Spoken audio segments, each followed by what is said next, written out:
Halo, assalamualaikum warahmatullahi wabarakatuh.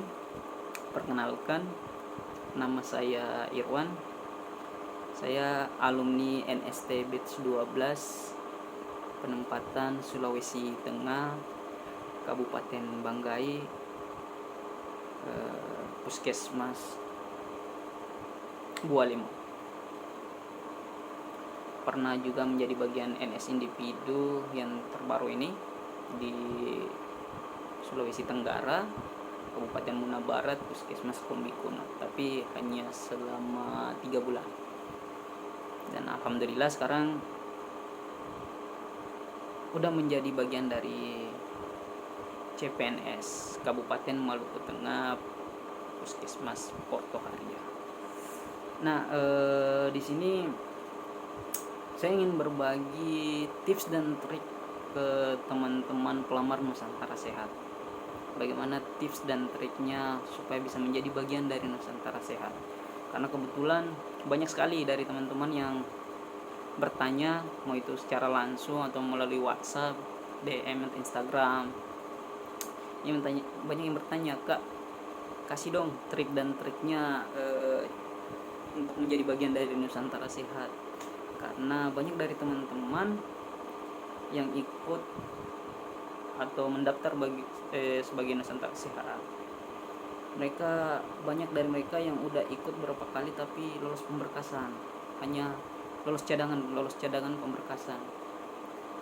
Nah, di sini mungkin saya akan memberikan tips dan triknya agar mungkin bisa membantu teman-teman untuk bisa lolos pemberkasan. Sebenarnya di Nusantara Sehat itu ada beberapa tahap. Tahap pertama, ya teman-teman harus lulus pemberkasan dulu.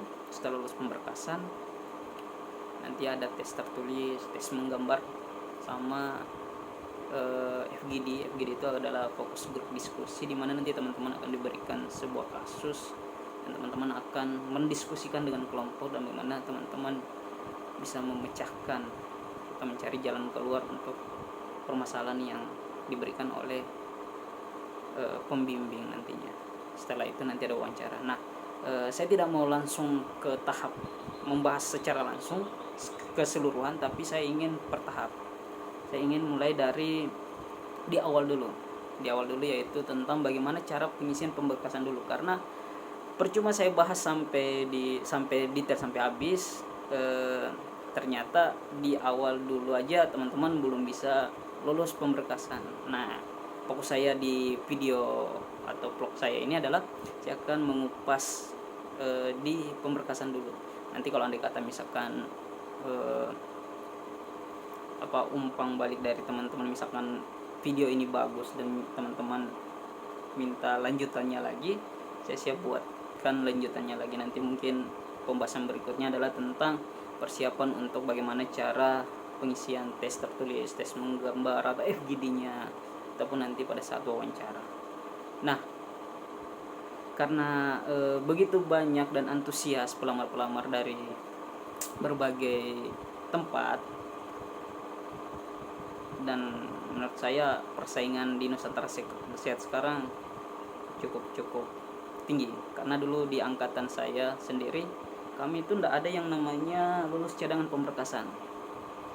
Kami kalau toh nanti udah lewat tahap pemberkasan, udah lulus, kemudian kita lanjut ke tes tertulis, tes menggambar, FGD dan wawancara, baru di situ nanti ada hasil keluar bahwa kalian dikatakan lulus cadangan. Jadi lulus cadangan di sini artinya kita sudah sebenarnya menjadi bagian dari Nusantara Sehat, hanya karena kuota yang lulus ini sudah terpenuhi, akhirnya kita masih menjadi penunggu. Atau kalau misalkan nanti dari yang terpilih ini ternyata ada halangan, maka yang cadangan ini yang ditarik. Nah, sekarang itu dari awal saja sudah ada yang namanya lolos cadangan pemberkasan. Nah, menurut saya pribadi, ini pandangan dari saya sendiri, bahwa yang saya lihat adalah yang lolos cadangan di pemberkasan itu, bagi saya sebenarnya itu udah saya nyatakan tidak lulus. Kenapa bisa begitu? Karena di pemberkasan ini, misalkan nanti pada saat ada yang tidak pun ada yang tidak lanjut di tes tertulis sama tes berikutnya, maksudnya ada yang tidak lanjut tes berikutnya, itu akan ada banyak yang menunggu atau yang cadangan itu yang akan dipilih, dan itu besar kemungkinan buat teman-teman terpilih. Makanya bagi saya, orang yang tidak lolos pemberkasan, mau dia nanti lulus cadangan, bagi saya dia tidak lolos sama sekali. Itu menurut pandangan hemat saya. Nah, langsung saja di pembahasan. Di dalam dashboard Nusantara Sehat sendiri itu, mungkin yang sebelum-sebelumnya udah pernah mengisi, ada beberapa tahap pengisian atau data-data informasi yang teman-teman harus isi. Adalah pertama mungkin informasi dasar dan nanti informasi kontak. Bagi yang belum pernah tahu, nanti teman-teman boleh langsung cek di akun Nusantara Sehat sendiri. Saya tidak perlu jelaskan secara ini supaya agar video ini tidak terlalu lama. Kita fokus ke cara pengisian, atau saya fokuskan ke cara pengisian di esainya ini. Jadi begini teman-teman, di dalam dashboard Nusantara Sehat itu ada beberapa langkah. Langkah pertama tadi adalah pengisian informasi dasar. Nanti teman-teman bisa mengisi sendiri pengisi tentang informasi dasar dari data pribadi teman-teman. Ada informasi kontak, ada pendidikan terakhir, kemudian ada pengalaman. Nah, ini juga perlu menjadi perhatian. Andai kata misalkan teman-teman punya pengalaman kerja sebelumnya, maka bagi saya wajib untuk teman-teman sertakan atau masukkan. Kenapa seperti itu? Karena ini pandangan dari saya, Nusantara Sehat ini adalah orang-orang terpilih yang siap ditempatkan di mana saja, yang mau rela berkorban, mungkin kita bilang yang sebelumnya tinggal sama orang tua enak makan tidur ini. Nanti kalau Nusantara Sehat, kalau yang dapat di pedalaman akan tahu bagaimana susahnya di pedalaman itu seperti apa. Nah, jadi orang-orang yang punya tekad tinggi, yang benar-benar ingin masuk dan punya pengalaman kerja sebelumnya. Maka pandangan saya di sini adalah nilai plus bagi teman-teman pelamar yang punya pengalaman pekerjaan dan punya pengalaman organisasi. Kenapa saya bilang seperti itu? Karena saya lihat Nusantara Sehat ini butuh orang-orang yang punya pengalaman pekerjaan sebelumnya. Tapi tidak menutup kemungkinan bahwa yang teman-teman yang baru lulus, baru selesai pendidikan, tidak menutup kemungkinan buat teman-teman punya kesempatan juga untuk bisa menjadi bagian dari Nusantara Sehat. Karena ada beberapa di angkatan saya juga, walaupun tidak sebelumnya belum pernah punya pengalaman pekerjaan, tapi mereka tetap lulus karena itu tadi, dalam pengisian esainya itu benar-benar real bagaimana menggambarkan data diri mereka, sehingga sebagai, mungkin saya lihat dari perekrut Nusantara Sehat itu sendiri, saya melihat bahwa teman saya ini tadinya ini punya memang kualitas yang bisa dipakai di Nusantara Sehat. Nah, mengapa saya tertarik untuk mengupas esai? Di sini banyak yang saya lihat dari teman-teman yang lulus pemberkasan, artinya yang lulus cadang pemberkasan. Saya minta screenshot pengisian esainya. Dari cara pengisian mereka itu, dari jawabannya sangat sebenarnya saya bilang bagus. Hanya terlihat gimana yang menjelaskannya? Terlihat seperti kata-kata baku, tapi tidak menggambarkan identitas kalian, tidak menggambarkan diri kalian. Jadi selayaknya misalkan anggapnya teman-teman ini adalah seorang yang lagi menjual produk misalkan kepada Nusantara Sehat, bagaimana caranya agar pihak dari rekrutmen Nusantara Sehat ini tertarik dengan teman-teman, bagaimana caranya agar mereka bisa tertarik, apa yang bisa teman-teman unggulkan dari diri teman-teman, kira-kira seperti itu. Nah, banyak yang saya lihat punya jawaban esai itu, mungkin saya nanti ambil salah satu contoh. Mungkin nanti teman-teman bisa bisa bandingkan sendiri. Kira-kira kalau jawaban seperti ini bagaimana. Cuman nanti saya akan coba bacakan. Salah satu contoh di esai pertama. Di esai pertama itu ada pertanyaan, apa motivasi Anda menjadi Nusantara Sehat?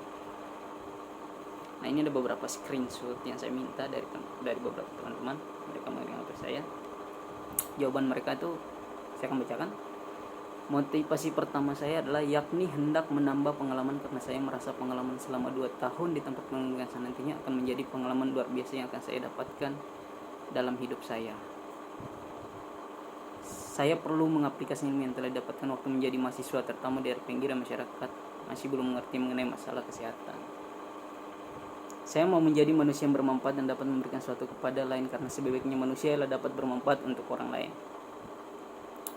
Saya tidak perlu baca semua, hanya sebagian. Teman-teman tahu nggak, dari jawaban tadi itu, menurut saya jawaban-jawaban seperti ini adalah jawaban-jawaban yang terlalu baku atau apa ya sebutannya, secara teori, tapi tidak menggambarkan diri dari teman-teman sendiri. Misalkan tadi kan ada pertanyaan, apa motivasi Anda menjadi Nusantara Sehat? Saya menjadi manusia yang bermanfaat, yang dapat memberikan sesuatu kepada. Terlalu secara umum, terlalu meluas gambarannya. Nah, yang saya tangkap, yang saya lihat di sini adalah bagaimana jawaban-jawaban yang teman nanti akan tulis di sini adalah jawaban-jawaban yang benar-benar mendeskripsikan data diri dari teman-teman. Makanya dalam pengisian esai itu sebisa mungkin yang punya pengalaman kerja, mau itu pengalaman organisasi, sebisa mungkin selalu mengaitkan pengalaman yang pernah teman-teman dapatkan, mau itu nanti di bangku kuliah ataupun di instansi pekerjaan sebelumnya. Gabungkan, bentuk dalam sebuah kata, kemudian rangkum dengan kata-kata, kemudian masukkan dalam dashboard atau esai yang nanti teman-teman harus tulis. Nah, tetapi di sini adalah dalam dashboard itu kita atau pengisiannya itu di batas maksimum itu ada cuma 150 kata. Nah, sebisa mungkin dalam pengisian itu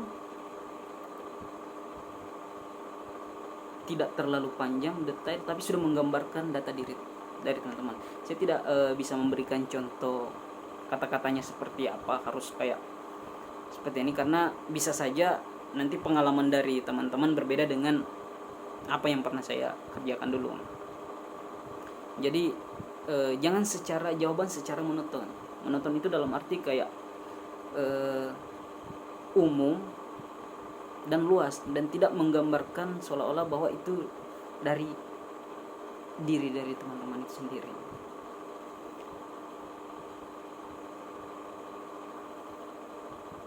Nah, saya lanjut ke esai berikutnya. Ceritakan tantangan terbesar yang pernah dihadapi dalam pendidikan atau ketika bekerja. Nah, inilah yang tadi saya bilang, kenapa yang punya pengalaman pekerjaan sebelumnya, mau itu nanti di puskesmas atau di rumah sakit, ada keunggulan tersendiri. Karena dengan pertanyaan-pertanyaan ini seperti ini, kita mampu mengaplikasinya dalam sebuah kata-kata karena kita sudah pernah melewati sebelumnya. Walaupun yang belum punya pengalaman pekerjaan, tapi mereka bisa merangkai dengan pengalaman-pengalaman pendidikan. Nah, hanya saja di sini yang tadi di awal saya bilang adalah buatlah sebuah jawaban yang benar-benar menggambarkan kegiatan-kegiatan yang teman-teman pernah lakukan waktu pada saat masuk dalam pekerjaan sebelumnya, yang kira-kira memang teman-teman pernah berhasil melaluinya dan tidak secara umum orang lain pernah lakukan. Kalau memang ada, karena tidak bisa juga dipaksakan. Nanti kata kalau memang tidak ada, ya jangan mengarang atau jangan berbohong. Walaupun nanti misalkan ada penambahan boleh saja. Yang penting kata-kata yang dibuat atau tulisan yang dibuat oleh teman dalam pengisian esainya nanti ini agar pengisiannya tepat sasaran, benar-benar pernah dilakukan sebelumnya. Jadi saya dapat jawaban screenshot dari teman-teman, ada yang menjawab seperti ini: tantangan terbesar yang pernah saya hadapi waktu kuliah adalah pada saat saya akan menyelesaikan tugas akhir saat duduk di bangku perkuliahan. Nah, kenapa yang tadi saya sampaikan, jawaban-jawaban seperti ini adalah jawaban-jawaban umum yang pernah dihadapi oleh teman-teman yang lain. Jadi tidak ada faktor X-nya yang membedakan saya dengan yang lain. Nah, yang saya tangkap di sini adalah, yang saya lihat secara analisa saya adalah, buatlah atau jawablah sebuah pertanyaan tadi itu dengan pengalaman yang pernah teman-teman lakukan, tapi tidak secara umum pernah dilakukan oleh orang lain. Walaupun nanti beberapa misalkan ada juga yang pernah melakukan seperti itu, tapi tidak secara umum semuanya. Jadi jawabannya itu jangan terlalu monoton atau secara umum dilakukan oleh banyak orang. Sehingga apa bedanya saya sama si A atau si B? Ternyata toh sama saja. Kayak misalkan tantangan terbesar yang pernah saya hadapi waktu kuliah adalah pada saat saya akan menyelesaikan tugas akhir. Kan kita semua rasakan itu waktu pada saat kuliah. Nah, buatlah sebuah jawaban-jawaban yang ternyata kayak misalkan saya pernah melakukan sebuah sosialisasi pendekatannya dengan pemerintah desa waktu mungkin pada saat PKL dulu atau apa. Jadi buatlah sebuah cerita-cerita yang kayak secara tidak semua orang bisa lakukan itu, sehingga ada nilai faktor X-nya yang kalian bisa jual. Kalau saya sebagai Perklub Nusantara Sehat, kalau saya baca jawaban kayak begini, saya bilang kalau ya kayak gini semua pernah lalui seperti itu. Tapi kalau yang pernah menyelesaikan sebuah kasus atau kegiatan apa yang pernah kalian pecahkan begitu, nah itulah yang harus jadi faktor X-nya tadi yang saya bilang, yang bisa membuat kalian masuk dan menjadi bagian dari Nusantara Sehat. Jadi jangan buat jawaban secara monoton, jangan buat kata-kata secara baku, jangan buat pernyataan atau representasi tentang kalian itu secara umum yang semua orang pernah lakukan. Buatlah yang memang dalam setiap pengalaman-pengalaman itu tidak ada yang wow dan pernah kalian lakukan. Ceritakanlah bagaimana kalian mengenalkan diri kalian kepada Perklub Nusantara Sehat ini, bahwa kalian adalah orang yang siap, yang punya pengalaman, yang mampu memecahkan masalah, yang mampu ditugaskan dimanapun dalam penyelesaian masalah. Itu beberapa jawaban-jawaban saya tadi. Kemudian ceritakan prestasi terbesar Anda dalam pendidikan. Kasusnya sih sama yang di contoh-contoh pertanyaan di atas. Kayak seperti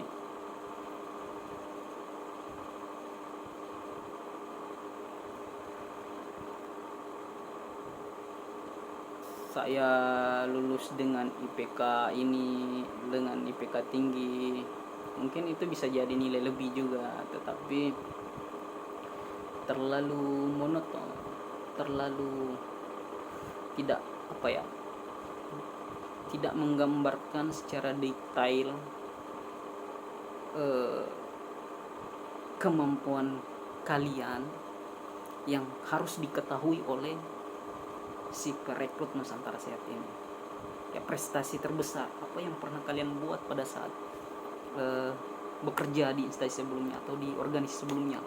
Apakah teman-teman pada saat pengerjaan misalkan menyelesaikan sebuah kasus kesehatan, contoh mungkin kemarin tentang COVID-19, kita tahu banyak masyarakat informasi simpang siur tentang penyampaian tentang kesehatan atau COVID-19 ini, dan teman-teman mampu menyelesaikan itu. Tuangkan dalam esai ini, ceritakan bagaimana cara teman-teman menyelesaikannya, sehingga saya sebagai perekonom bisa lihat, wah, sang pelamar satu ini punya kelebihan tersendiri. Jadi tidak secara monoton, oh kalian punya IPK tertinggi ini itu, artinya kalian tidak mampu menceritakan diri Anda kepada orang lain. Kemudian ceritakan pengalaman Anda dalam merintis atau terlibat dalam kegiatan pemberdayaan masyarakat. Ya, kalau teman-teman punya pengalaman organisasi, punya ini, sampaikan semua, walaupun sebenarnya hanya maksimum 150 kata. Kalau bisa dibuat, ini tips dari saya, karena sebelumnya juga saya seperti itu. Saya ketika ingin menceritakan tentang data diri saya akan buat sebegitu panjang, bahwa apa-apa yang pernah saya lakukan sebelumnya pada saat pengalaman pekerjaan saya sebelumnya di puskesmas sebelumnya atau di organisasi. Setelah saya buat secara panjang, saya akan rangkum kira-kira dari beberapa kegiatan-kegiatan yang pernah saya lakukan, mana yang bisa saya tonjolkan, mana yang punya faktor X yang saya sebut tadi itu, yang jarang dilakukan orang lain, tetapi saya pernah melakukan itu dan saya pernah berhasil mengerjakannya, sehingga benar-benar perekrut Nusantara Sehat ini melihat orang-orang yang punya inovasi atau cara penyelesaian yang begitu baik. Karena jujur saja teman-teman, di Nusantara Sehat ini selain kalian punya pengalaman pekerjaan sebelumnya dan kalian mampu menyelesaikan satu masalah, kalian dituntut untuk bagaimana memberikan inovasi-inovasi baru terhadap puskesmas atau di tempat tugas kalian nantinya yang mereka tidak pernah laksanakan, dan kalian mampu merubah itu atau membuat strategi baru untuk bagaimana cara meningkatkan derajat kesehatan di sana. Apa yang teman-teman bisa bagikan atau berikan yang sebelum-sebelumnya tidak pernah terlaksana sama sekali, teman-teman bisa tuangkan itu nanti pada saat di penempatan. Nah, dalam pengisian esai inilah yang saya fokuskan kepada teman-teman cara pengisiannya, agar benar-benar data real dari data teman-teman sendiri.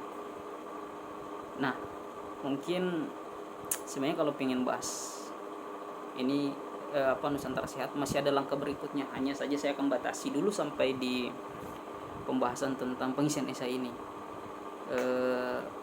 Walaupun sebenarnya udah banyak anak-anak NS lain yang sudah mengupas tips-tips dan kiat-kiat bagaimana cara masuk di Nusantara Sehat, cuman saya lihat masih banyak yang belum mengupas di tahap ini, karena sekarang pelamar yang sekarang udah begitu banyak dan ternyata banyak yang lulus cadangan.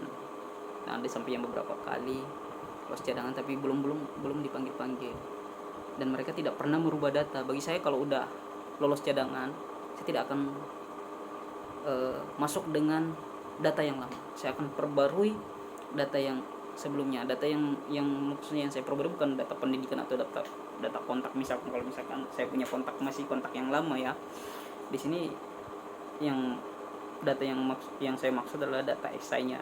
Jadi berarti andai kata kalau saya tidak lolos di rekrutmen yang sementara, misalkan ada rekrutmen Nusantara Sehat saya tidak lolos, maka data sebelumnya akan saya ganti, walaupun tidak semuanya, mungkin ada beberapa yang saya akan ganti yang bisa menarik perhatian dari rekrutmen tersebut. Nah, mungkin itu saja yang bisa saya bagikan buat teman-teman, walaupun masih ada kekurangan atau apa, saya mohon maaf. Selanjutnya nanti kalau misalkan video ini nanti banyak disukai oleh teman-teman dan teman-teman minta pembahasan berikutnya, insya Allah nanti saya akan kupas tahap-tahap berikutnya, apa trik-trik yang bisa saya bagikan buat teman-teman. Nah, mungkin itu saja dari saya akhiri. Assalamualaikum warahmatullahi wabarakatuh. Salam Nusantara Sehat.